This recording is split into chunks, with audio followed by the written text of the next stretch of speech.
من حقق التوحيد ya.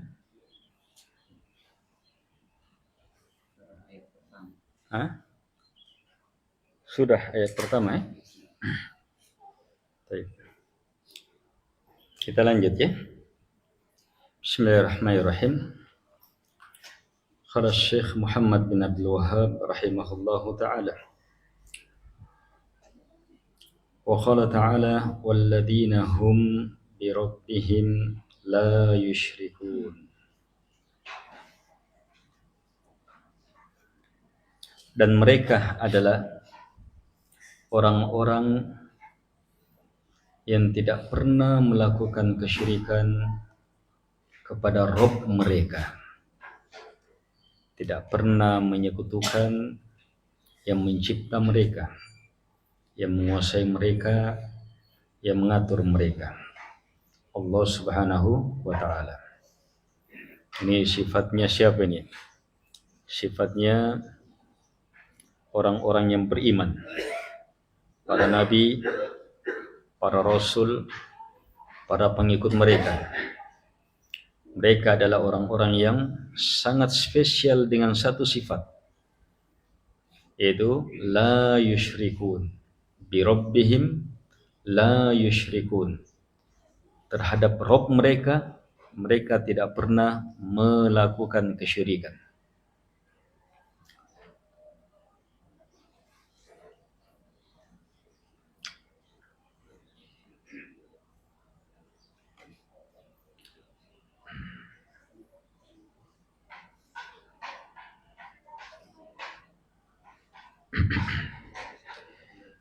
Baik.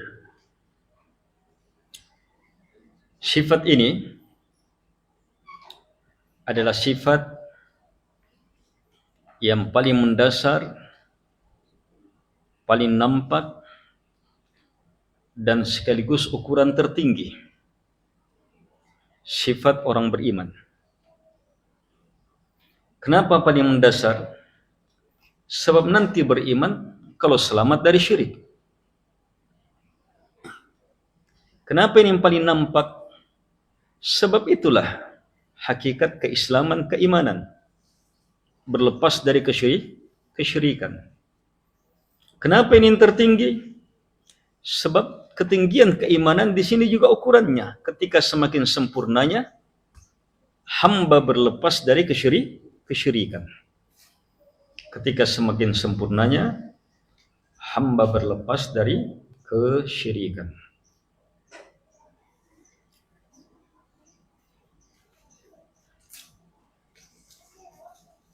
Dan kita sudah baca ayat yang di atas. Yang pertama, sifat dari sifat utama Nabi Ibrahim alaihi salatu wassalam, walam yaku minal musyrikin. Dan selamanya tidak termasuk orang-orang yang melakukan kesyirikan. Sekarang kita masuk ke tahqiq tauhid, perwujudan tauhid yang beliau sebutkan dalam hadis. Satu hadis dalam pembahasan ini beliau ungkap. Tapi hadis ini panjang, yang di dalamnya terkandung ilmu yang sangat cukup menjelaskan tentang kesempurnaan ketauhidan itu. Kita baca an Husain ibn Abdurrahman qala kuntu 'inda Sa'id ibn Jubair qala ayyukum ra'al kawkaba alladhi inqadda al-bariha faqultu ana thumma qultu ama inni lam akum fi shalah walakinni ludightu qala fama sana'ta qultu irtaqaitu قال فما حملك على ذلك قلت حديث حدثناه الشعبي قال وما حدثكم قلت حدثنا عن بريدة بن الحسيب أنه قال لا رقية إلا من عين أو حمى قال قد أحسن من انتهى إلى سمع Walakin haddathana Ibnu Abbas anin Nabi sallallahu alaihi wasallam annahu qala uridat alayya al-umam fara'aitu an-nabiyya wa ma'ahu ar-rahat wan nabiyya wa ma'ahu ar-rajul war-rajulan wan nabiyya wa laysa ma'ahu ahad id rufi'a li sawadun 'azim fadhanantu annahum ummati faqila li hada Musa wa qaumuhu فنظرت فإذا سواد عظيم فقيل لي هذه أمتك ومعهم 70,000 يدخلون الجنة بغير حساب ولا عذاب ثم نهض فدخل منزله فخاض الناس في أولئك فقال بعضهم فلعلهم الذين صحبوا رسول الله صلى الله عليه وسلم وقال بعضهم فلعلهم الذين ولدوا في الإسلام فلم يشركوا بالله شيئا وذكروا أشياء فخرج عليهم رسول الله صلى الله عليه وسلم فأخبروه فقال هم الذين لا يسترقون ولا يكتوون ولا يتطيرون وعلى ربهم يتوكلون فقام عكاشة بن محصن فقال ادعوا الله أن يجعلني منهم فقال أنت منهم ثم قام رجل آخر فقال ادعوا الله أن يجعلني منهم فقال سبقك بها عكاشة. Hadits Bukhari Muslim.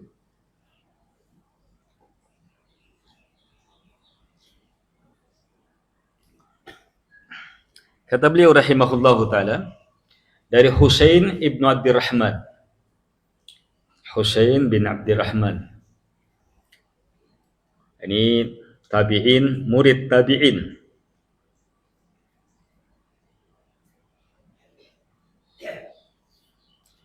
Beliau berkata, kuntu inda Sa'id ibn Jubair. Saya dulunya berada di sisi Sa'id bin Jubair.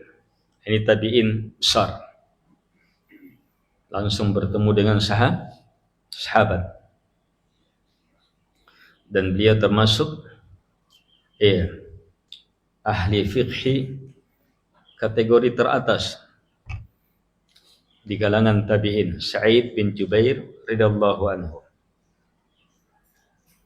Husain bin Abdirrahman, si murid, berkata, saya dulu pernah duduk di sisi Sa'id bin Jubair ini.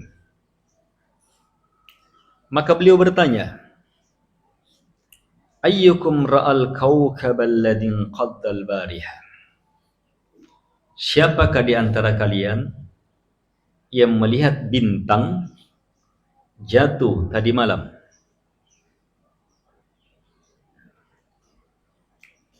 Maka saya menjawab, ana. Faqultu ana. Thumma qultu, kemudian saya susul jawaban saya dengan pernyataan, adapun saya bukan karena sholat, tetapi saya disengat, walakinni ludightu, saya disengat. Mungkin kala jengking, mungkin apa, disengat, ludih, terkena racun binatang. Terkena racun binatang, saya bangun malam, ya lihat bintang jatuh. Tapi bukan bangun malam karena sholat. Fama sana'ata.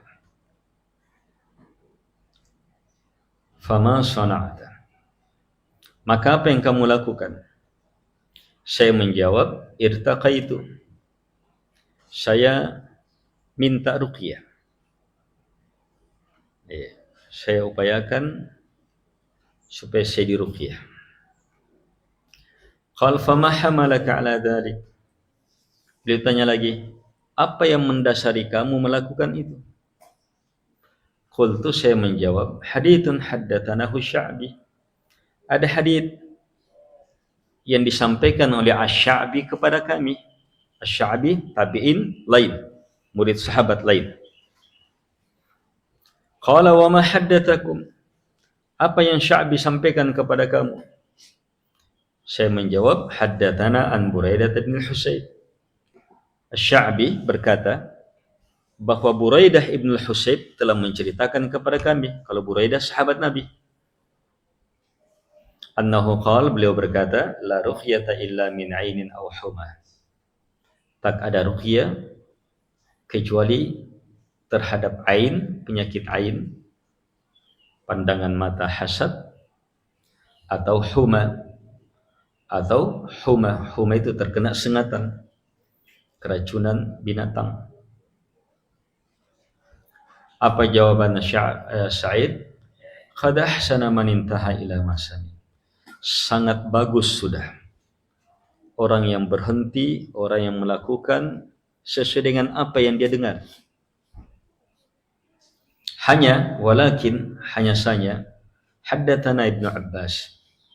Ibnu Abbas menceritakan kepada kami anin Nabi sallallahu alaihi wasallam, langsung dari Nabi sallallahu alaihi wasallam, annahu qala, bahwa beliau bersabda, uridat alayya al-umam, telah diperlihatkan kepadaku umat-umat. Telah diperlihatkan kepadaku umat-umat, kata Nabi. Maka saya melihat ada seorang Nabi diperlihatkan kepadaku, berkumpul bersamanya pengikutnya hanyalah ar-rahat. Rahat itu kumpulan manusia, hitungan 3 sampai 9. Jadi saya lihat Nabi, pengikutnya sekitar itu saja, 3 sampai 9. Dan saya melihat Nabi juga yang bersamanya hanya 1 orang dan 2 orang. Bahkan saya melihat Nabi tidak ada seorang pun pengikutnya bersamanya. Itu rufi'a li sawadun azim, maka tiba-tiba diperlihatkan kepadaku hitam yang sangat besar. Dari tahu berapa orang, hanya hitam saja, banyak sekali. Fadhanantu, maka saya menyangka, annahum ummati, mereka inilah umatku. Faqila li, maka saya diberitahu, hadza Musa wa qaumuh, ini yang banyak ini Nabi Musa bersama kaumnya alaihi salatu wassalam. Fa nadartu, maka saya memandang lagi, melihat, fa idza sawadun azim, maka ada hitam yang sangat banyak lagi, ini lebih besar. Faqila li hadhihi ummatuk wa ma'ahum 70,000 yadkhuluna al-jannata bila hisab wala adab. Maka hitam yang besar ini, saya pun diberitahu bahwa inilah umatmu, dan bersama mereka ini terdapat 70,000 yang masuk surga tanpa hisab, tanpa azab. Kemudian Nabi bangkit masuk ke dalam rumahnya setelah memberitakan ilmu besar itu. Fakhadan nasu fi ulaik, maka ribut manusia memperbincangkan siapa 70,000 itu. Faqala ba'duhum, apa perbincangan mereka? Sebagiannya mengatakan, sepertinya fala'allahumul ladina sahibu Rasulullah sallallahu alaihi wasallam, sepertinya yang 70,000 ini masuk surga tanpa hisab adalah sahabat Nabi yang paling dekat.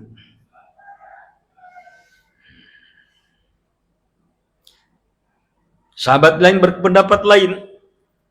Faqala ba'duhum, yang lain berpendapat, fala'allahumul ladina ulidu fil islami falam yusyriku billahi syai'an, sepertinya mereka ini orang yang terlahirkan di atas Islam, tumbuh di atas Islam, sehingga tidak pernah melakukan kesyirikan sedikit pun juga. Itu sifatnya. Sahabat lain berpendapat ini yang seperti ini. Hebatnya itu ini nih. Kalau orang tumbuh di atas Islam tidak pernah melakukan kesyirikan. Kalau sahabat kan dulunya apa? Orang musyrik, bahkan apa? Pemimpinnya.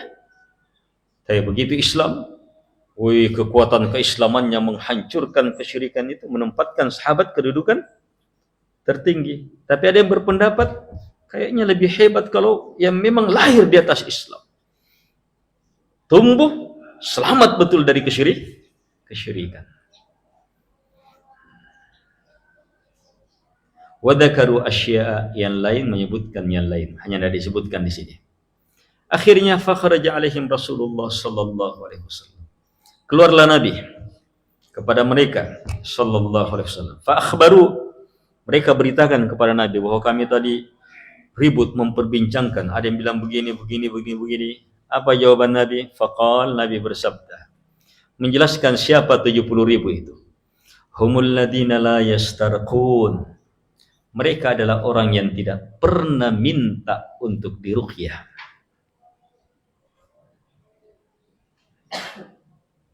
Wala yaktawun, mereka adalah orang yang tidak pernah melakukan kai pengobatan dengan menggunakan bara api.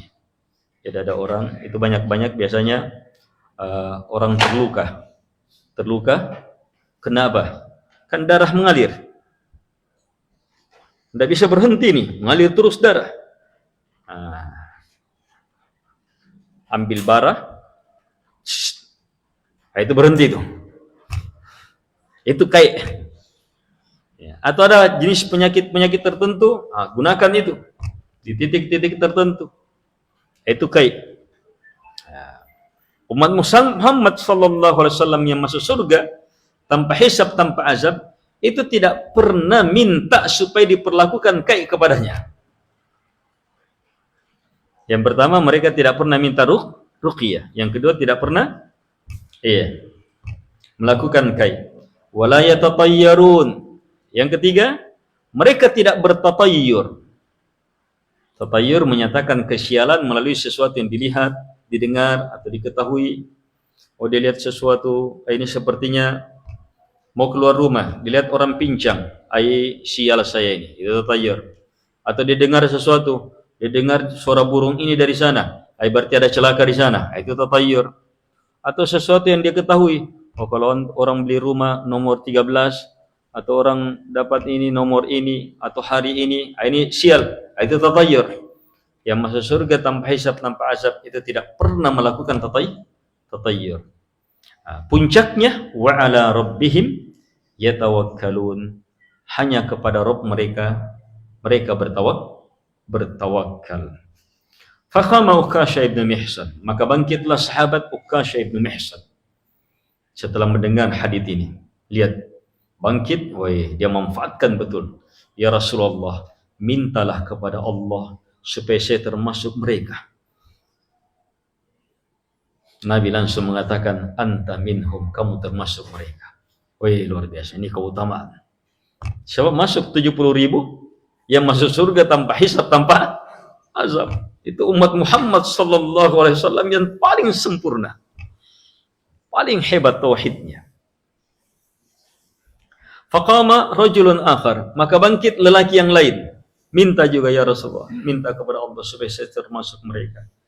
Nabi mengatakan, sabaqaka biha Ukasha, Ukasha telah mendahuluimu. Bukan itu maksudnya Nabi sebenarnya. Yang Nabi inginkan, mari kepala. Kalau dijawab terus ini semuanya, sampai berapa tahun pun pasti orang minta ini nih. Berarti kalimatnya ini namanya ma'arid, mengucapkan sesuatu tidak dimaksudkan sebenarnya itu, tapi ingin menyinggung hal yang lain. Ini boleh menggunakan model mengucapkan seperti ini. Ukasha telah mendahuluimu, artinya berhenti, tidak dibuka lagi pintu pertanyaan di sini. Ukasha sudah selesai, itu saja satu orang, yang lain tidak sudah.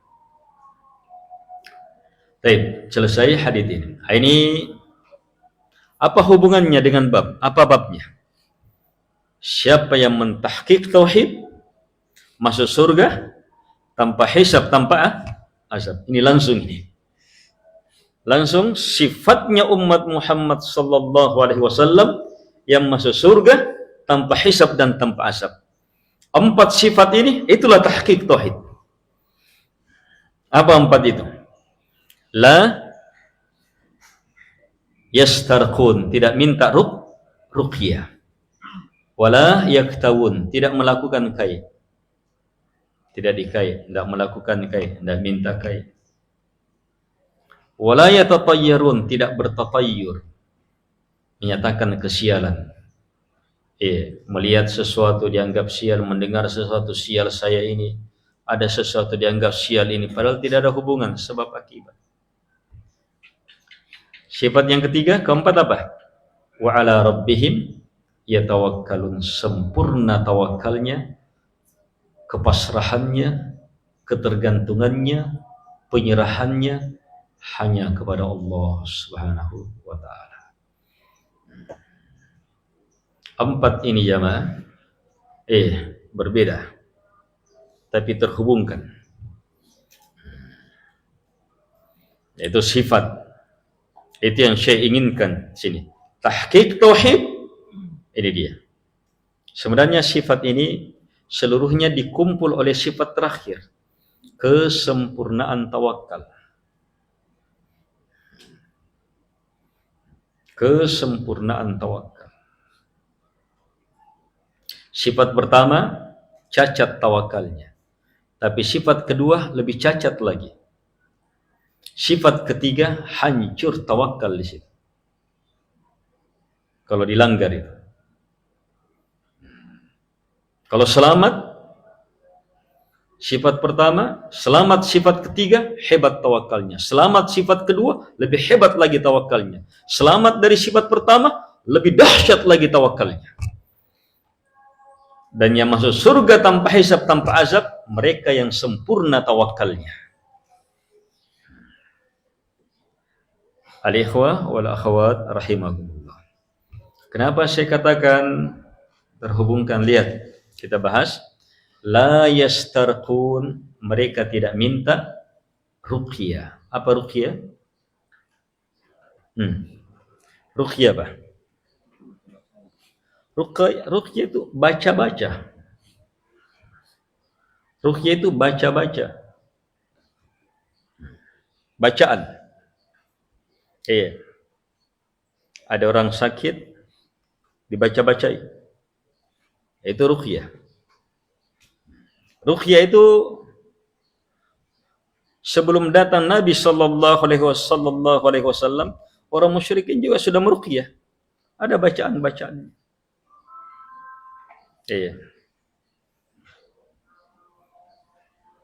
Baca.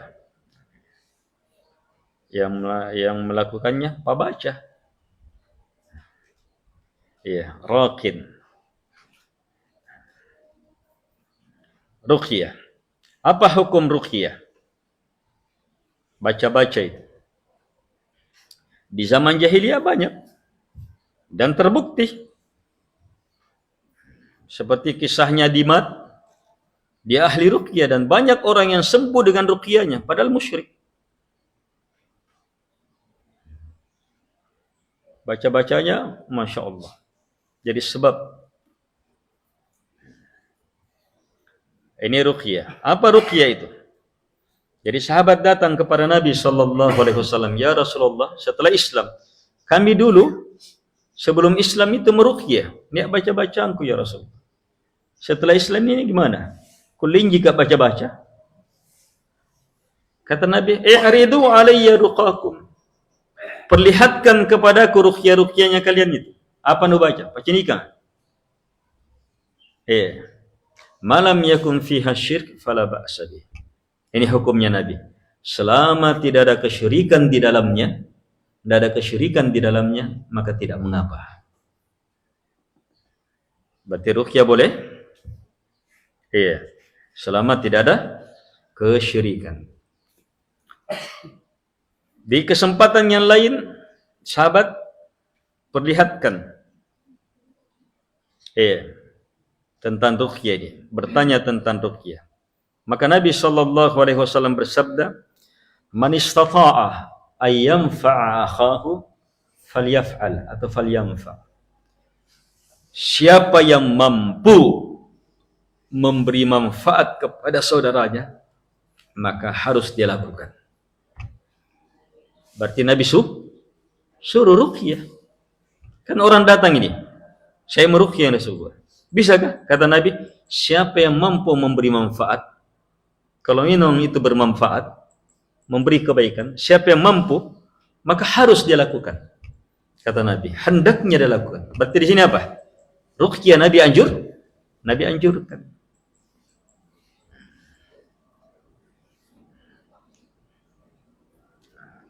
Jadi ruqyah disyariatkan. Orang meruqyah dianjurkan. Ruqyah itu disyariatkan. Nabi sallallahu alaihi wasallam mengajarkan. Seperti surat Al-Fatihah, itu ayat sahabat tahu ini ayat berfungsi ruqyah. Bisa jadi bacaan, jadi sebab sembuh. Seluruh ayat Al-Quran bisa, walaupun ada surah-surah tertentu lebih hebat dari yang lainnya. Ada ayat-ayat tertentu lebih hebat daripada yang lainnya. Ada doa-doa tertentu lebih hebat. Seluruh doa perlindungan dari Nabi boleh. Seluruh permintaan dengan menggunakan nama-nama Allah Subhanahu wa taala, semakin hebat nama itu, semakin hebat pengaruhnya. Itu ruqyah boleh, dianjurkan. Disyariatkan, dianjurkan. Meruqyah bagus, bermanfaat.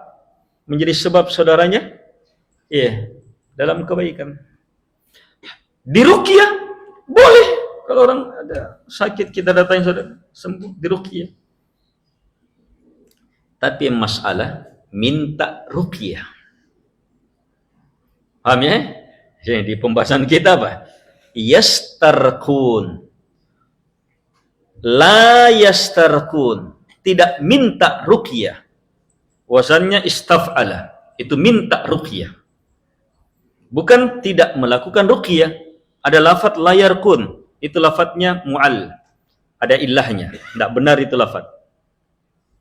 Yang benar ini la yastarqun. Mereka tidak minta ruqyah.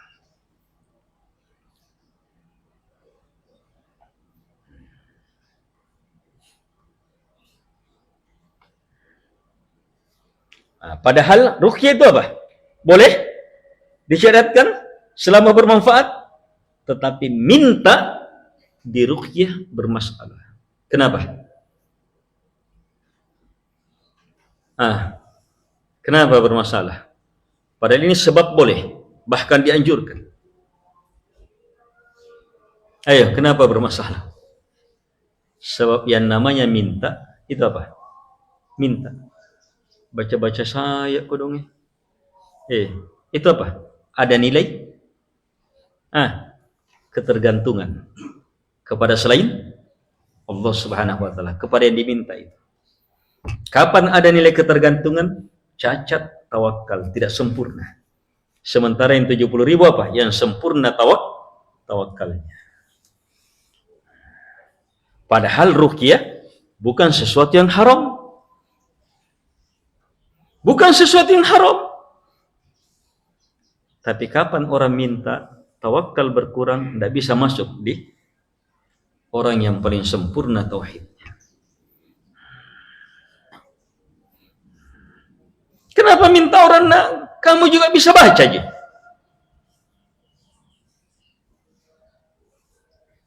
Kenapa minta orang bacakan suratul Fatihah, kamu juga hafal? Minta itu membuat apa? Bergantung, rendah tawakal. Tidak bisa masuk. 70.000 masuk surga tanpa hisab, tanpa azab. Tapi apa hukumnya minta? Haram? Beberapa ulama menegaskan tidak haram. Tidak berdosa. Tapi masalahnya tidak sempurna tawakal. Cacat tawakal.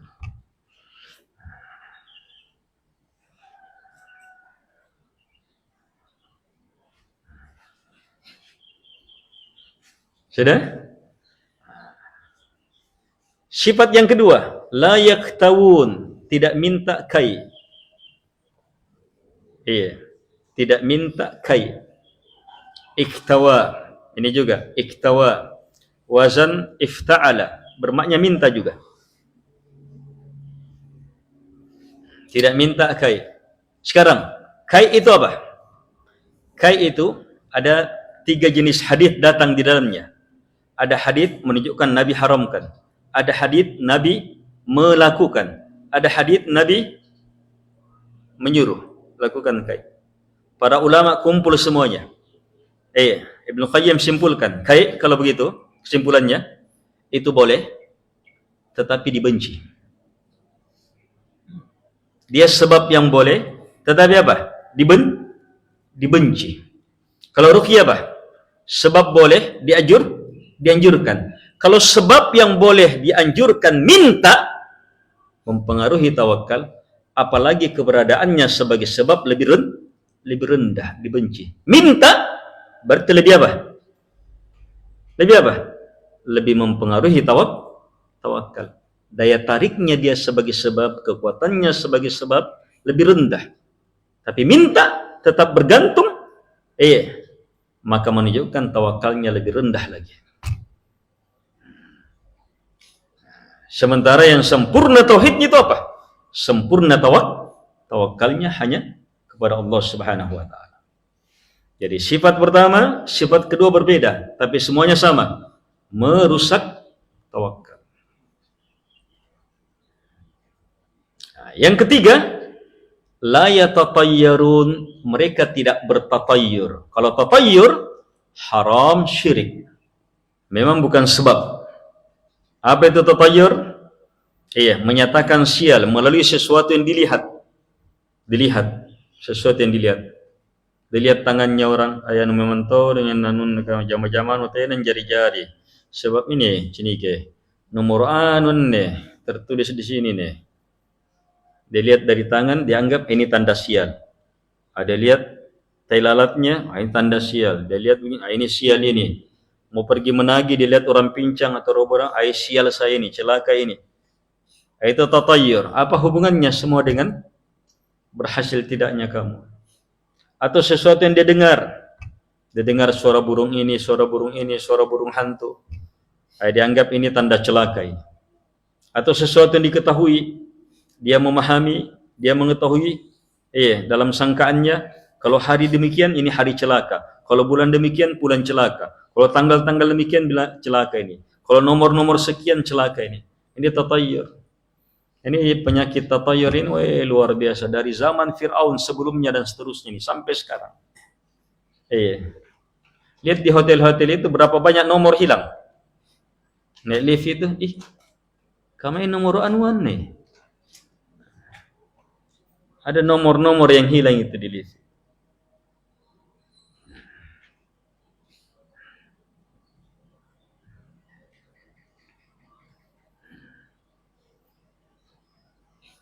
Itu tatayyur. Bertatayyur itu apa? Mau pergi keluar, mau pergi ta'lim, mau pergi berdagang, mau pergi melakukan hal-hal yang bermanfaat. Tapi begitu keluar, ada orang dia lihat begini dan begini, langsung muncul dalam dirinya, tidak berhasil, celaka kayak ini. Apa hubungannya? Padahal harusnya dia sudah melakukan kebaikan, harusnya dia sudah dapat manfaat. Terhalangi itu karena apa? Melihat itu. Tidak ada hubungannya dalam sebab akibat. Di mana rusaknya itu? Tawakalnya. Penyandarannya kepada Allah Subhanahu wa taala langsung dihancurkan. Kalau tatayyur syirik, langsung Nabi katakan at-tiyaratu syirik, at-tiyaratu syirik. Bertatayyur itu syirik kata Nabi. Berapa kadar syiriknya tergantung. Ada orang melakukan hal itu langsung batal, tidak jadi. Ada juga tetap pergi, tetapi apa? Pergi dalam keadaan hati, sebentar, jangan-jangan ini tandanya, jangan-jangan. Itu kena juga. Jadi tiganya, la yastarqun, tidak minta ruqyah. Sebab kapan minta ruqyah merusak tawakal. Wala yaktawun, tidak minta kai. Karena minta kai merusak tawakal, lebih parah. Wala yatatayyarun, mereka tidak bertatayyur. Kapan bertatayyur? Hancur tawakal. Sebab itu langsung syirik. Bukan sebab tatayyur. Kalau ruqyah sebab dianjurkan, minta bermasalah. Kai sebab tapi tidak dianjurkan, dibenci. Tapi boleh. Hanya tidak dianjurkan. Minta pasti lebih bermasalah. Tatayyur bukan sebab, tapi bersandar kepada tatayyur, itu hancur syirik. hancur tawakal. Lebih parah lagi. Sehingga sifat yang keempat yang mengumpul semuanya, wa ala rabbihim yatawakkalun, hanya kepada Rabb mereka bertawakal. Di situ kesempurnaan tauhid, kesempurnaan tawakal. Sampai dalam tahap seperti Nabi Ibrahim sudah jelas-jelas mau dibakar, tetap apa ucapannya? Hasbi Allah wa ni'mal wakil. Itu kesempurnaan tawakal. Tidak ada lagi. Berserah hanya kepada Allah. Nabi Muhammad dipertakuti, dikatakan manusia telah mengepung kamu, pasukan gabungan perang Ahzab. Nabi jawab dan sahabatnya dengan hasbi Allah wa ni'mal wakil. Hasbunallah wa ni'mal wakil. Kalimat tawakal. Itu kesempurnaan tauhid. Ada dalam ketawakalan. Ini yang beliau ingin tekankan di sini. Dalam bab ini, tahqiq tauhid, sempurnanya tauhid, sampai masuk surga tanpa hisab, tanpa azab, itu apa? Dalam kesempurnaan penghambaan, menyatu dalam kesempurnaan tawakal. Dan dari empat ini terlihat, ini empat ini bukan itu mewakili. La yastarkun, melingkup apa? Melingkup semua sebab-sebab yang boleh. Semua sebab-sebab yang boleh, tapi membuat kita bergantung. Bisa masuk. Misalnya ke dokter, boleh tidak ke dokter? Boleh tidak berobat? Boleh. Nabi mengatakan, ya ibadallah, tadawu, wahai hamba-hamba Allah, berobat kalian. Suruh berobat. Orang ke dokter, boleh berobat? Dok, saya sakit. Bisa? Boleh. Tapi kalau dia bilang, oh dokter pun nanti kata dokter ainga pami dokter. Kalau ada di dalam hati penyerahan, bergantung, pasrah kepadanya atau kepada obatnya, obatnya baik, benar, boleh, sebab yang tapi kalau hati bergantung ke situ, terikat, rusak tawakal. Sebab jadikan hanya sebagai sebab, bukan tempat bersandar, bergantung. Itu nanti akan dimantapkan di bab-bab selanjutnya. Ini sebab yang benar, banyak-banyak dalam kehidupan. Walaupun dia sebab yang benar, boleh, benar, baik, tapi masalahnya bisa menggeser kita dari 70.000 masuk surga tanpa hisab, tanpa azab. Kalau apa? Hati bergantung, bersandar kepadanya, walaupun sedikit cacat. Karena itu, la haula wa la quwwata illa billah, hasbi Allah wa ni'mal wakil. Makanya keluar rumah baca apa? Bismillahi tawakkaltu ala Allah wa la haula wa la quwwata illa billah. 3 kalimat semuanya apa? Kalimat tawakal semuanya. Dan Nabi jamin, pasti hudid, dituntun dia. Terus kufid, pasti dicukupi. Wukid, pasti dilindungi. Dan yang keempat, tanaha anhu syaitan, syaitan menjauh darinya. Kalau baca ini 3 kalimat, kalimat tawakal semuanya, berserah. Seperti itu dalam semua usaha kita, semua upaya kita. Harus minta tolong betul hanya kepada Allah. Harus nyatakan tawakkaltu ala Allah. Harus nyatakan la haula wa la quwwata illa billah. Demikian pula kalimat hasbi Allah wa ni'mal wakil, hasbunallah wa ni'mal wakil, dan seterusnya. Jelas? Ini sangat penting dalam kesempurnaan tawakal. Apalagi kalau sebabnya rendah, lebih rendah lagi. Sebabnya lebih rendah. Misalnya sama-sama dokter, tapi ada dokter memang lebih ahli, Masya Allah di sini dia terhadap penyakit itu terbukti. Tapi kapan hati bisa rusak tawakal? Apalagi kalau dokternya lebih jauh ilmunya dari ini, dan bersamaan dengan itu hatinya bergantung ke situ. Lebih sedikit lagi, makanya apa? Lebih merusak lagi. Apalagi kalau bukan sebab. Iya, yang didatangi siapa? Iya, yang didatangi siapa? Ahli juga, tapi ahli bengkel. Baru penyakit paru-paru, minta dioperasi sama tukang las, bersandar lagi ke situ. Itu lebih goblok lagi. Seperti itu orang yang melakukan kesyirikan, bersandar kepada selain Allah Subhanahu wa taala. Itu lebih rusak lagi tawakal.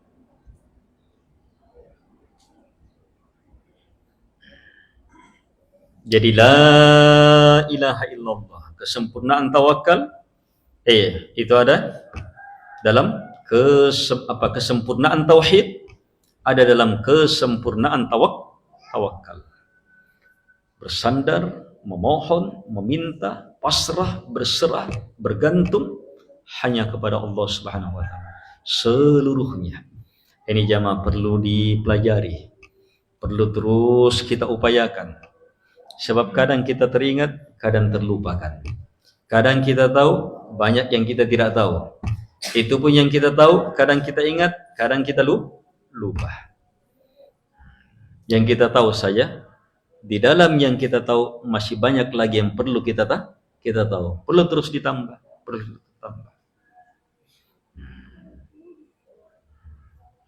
Bersandar, terus bersandar.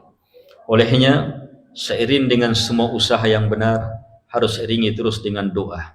Minta kepada Allah Subhanahu wa taala, ya muqallibal qulub, tsabbit qalbi ala dini. Wahai membolak-balikkan hati, kokohkan hatiku di atas agamamu. Baik.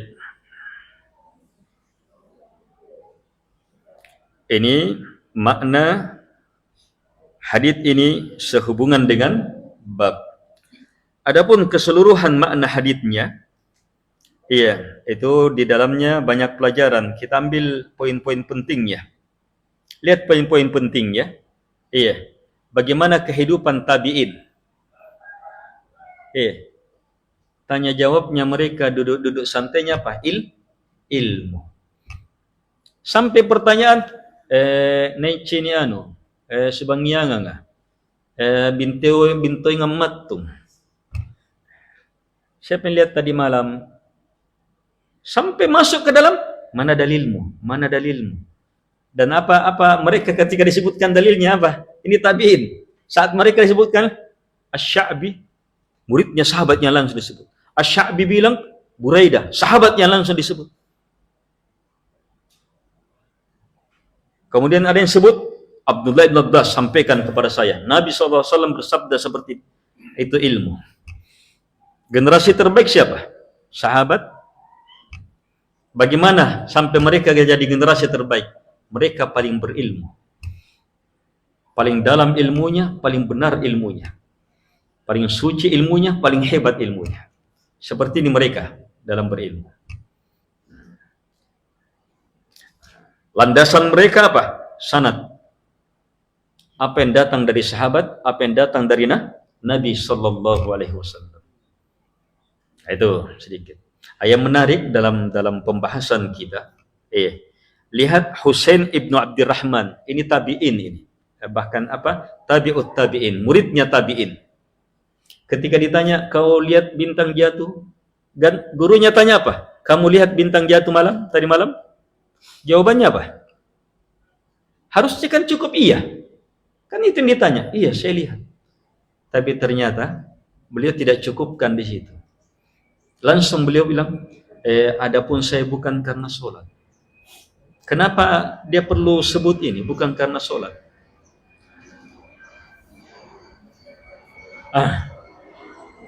Padahal tidak ditanya itu. Tidak diperlukan itu dalam jawaban. Gurunya hanya tanya, ada bintang jatuh, siapa yang lihat? Kan cukup saya. Tapi beliau langsung bilang, ama inni lam akum fi sholat. Adapun saya bukan karena sholat. Kenapa? Mereka hamba yang paling ikhlas, tidak mau dipuji dengan sesuatu yang mereka tidak lakukan. Kalau dibilang bangun malam, orang langsung pikirkan apa? Sembahyang pagi tahu. Kan begitu pikiran orang, sangkaan baiknya orang. Mereka juga tidak mau dianggap padahal mereka tidak lakukan. Saya bukan karena sholat. Tidak mau dipuji yang mereka tidak lakukan. Itu apa? Kesempurnaan keikhlasan. Itu generasi. Padahal itu apa? Muridnya tabi'in. Kalau tabi'innya lebih dahsyat lagi. Sahabat, di atasnya lagi. Sangat jauh di atas.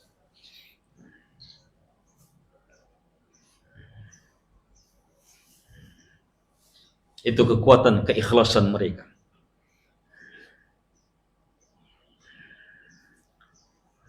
Baik. Hal lain yang perlu diingatkan di sini, ada banyak ya, tapi kita poinkan yang singkat. Yang penting itu ketika para sahabat memperdebatkan siapa 70.000 ini, maka di situ apa? Pasti keluar apa? Ilmu yang paling hebat bagi mereka. Sekelompok sahabat bilang siapa? Fala'allahumul ladina sahibu Rasulullah sallallahu alaihi wasallam. Sepertinya ini sahabat Nabi, orang yang paling dekat dengan Nabi. Sebab sahabat itu bagi para sahabat itulah yang termulia.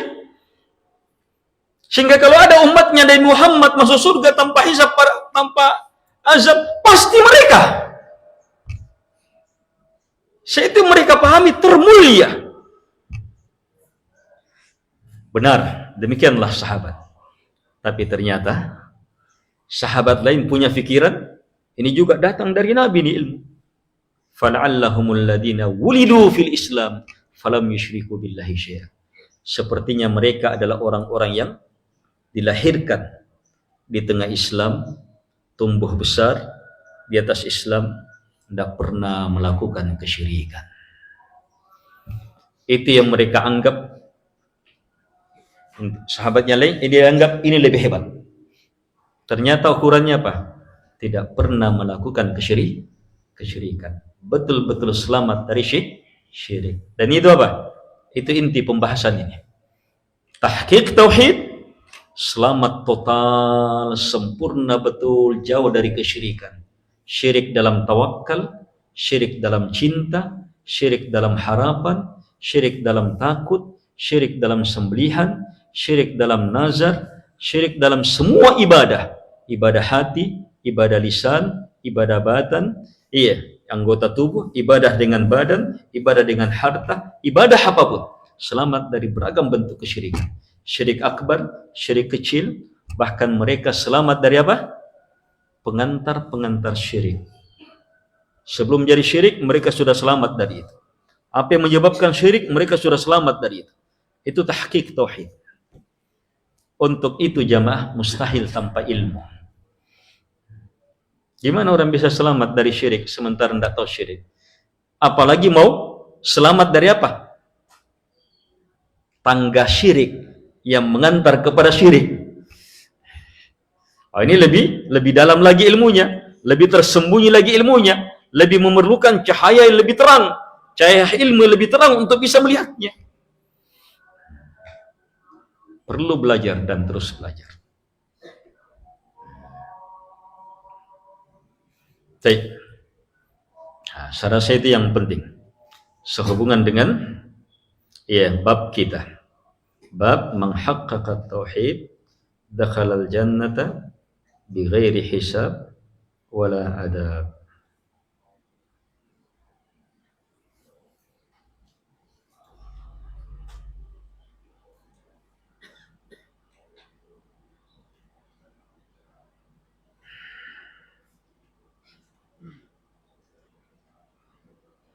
Baik, dengan demikian selesai bab ini.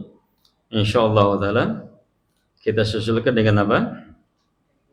Bab setelahnya, bab al-khauf minasyirik, bab takut terhadap kesyirikan. Insyaallah pertemuan selanjutnya.